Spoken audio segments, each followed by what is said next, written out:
salt to decompose. If it was in a moist atmosphere, if it got wet, what would happen is there would be a breakdown in that salt and it would lose its salty taste. And therefore, what was it good for? It was absolutely good for nothing. And Jesus said you don't throw it on the ground, don't put it in a garden, but men throw it on the road. Because on the road it's going to be ground up with the dirt and it's going to end up just being trodden under the foot of men. What's Jesus talking about? Jesus is saying this, listen, if you lose your taste, if you lose your influence, if you become mingled and mixed with the world to the point to where they can't tell anything different about you, then you are like salt that has no flavor. And then ultimately, you know what you become? Instead of an influence, you become a disgrace. And you become repulsive in the eyes of the world. You know what I get tickled at? Sometimes people say, well, Brother Justin, you know what? I just don't care what people say about me. I just don't care what people think about me. You know what that tells me? Deep down inside of that heart, somebody's doing something they know they shouldn't be doing, and therefore they're just trying to say that to make themselves feel good. And it shows me that they are so selfish that they want to live for themselves and themselves alone, regardless of what people think about God's glory as a result of it. You know when churches, professing Christians, lose their saltiness? When they become mingled with other elements in this world. One person said, I looked for the church and I found it in the world. I looked for the world and I found it in the church. Men will look at your life, and Jesus says they will cast it out. Now listen to me. A word of warning and a word of love from your pastor. If you live a life in which your saltiness loses its flavor, Jesus says, how can it regain its saltiness? You will be blessed if you can live long enough to regain some of that taste back. When you lose your witness and you lose your testimony, you are a blessed man if you can live a life long enough to regain some of it back.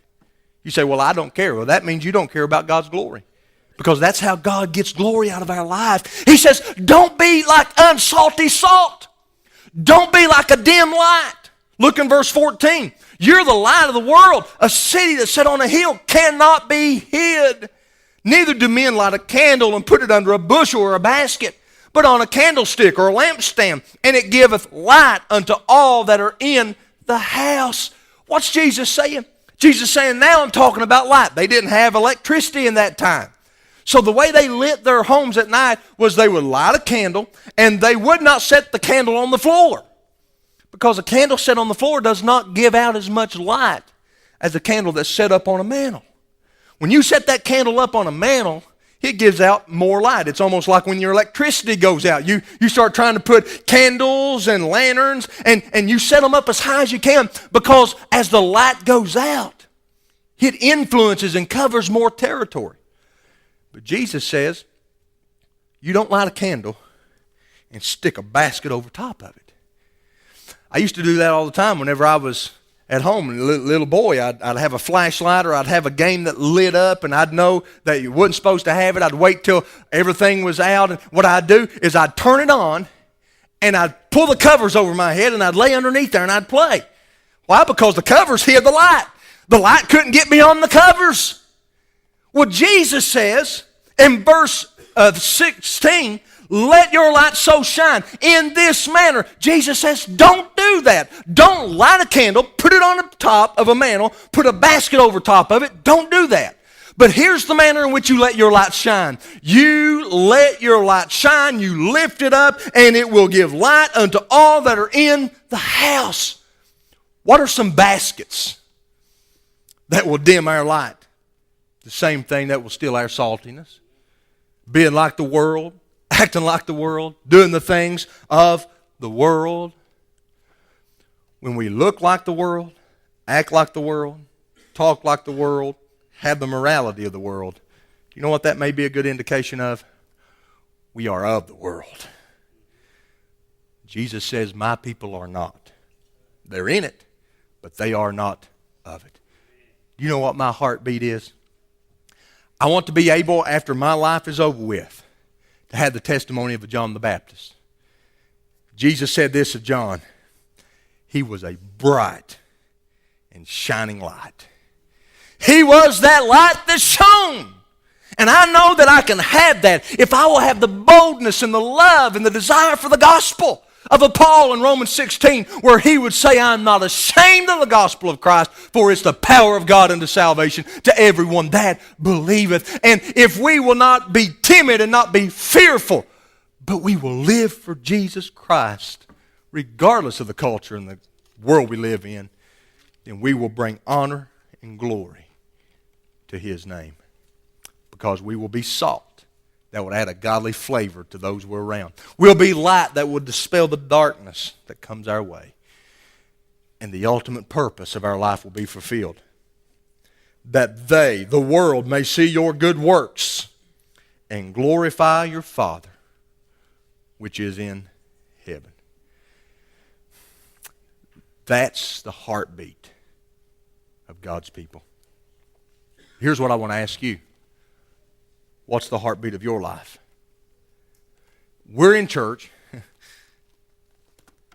and off the top of your mind, most of you probably automatically said, my number one goal is to glorify God. Really? What do you spend your energy on? Your focus on? Your time on? Even your money on?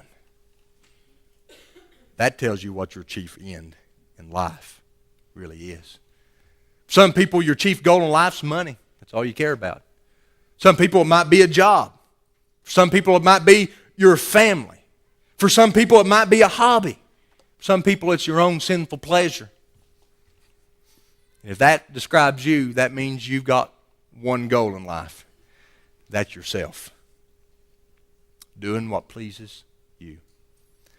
But here's the great thing about being a child of God. God says that if you put me first, you can glorify God with everything I just mentioned.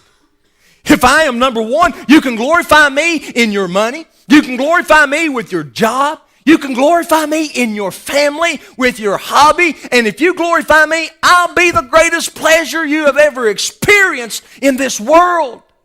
If you will just focus on me and live for me through the power I supply, then people will see your good works, and they'll glorify your Father, which is in heaven. I ask you this morning, what is the chief goal of your life? If it's not to glorify God and enjoy Him forever, then you have a heart that needs to get in line with God. Let's pray.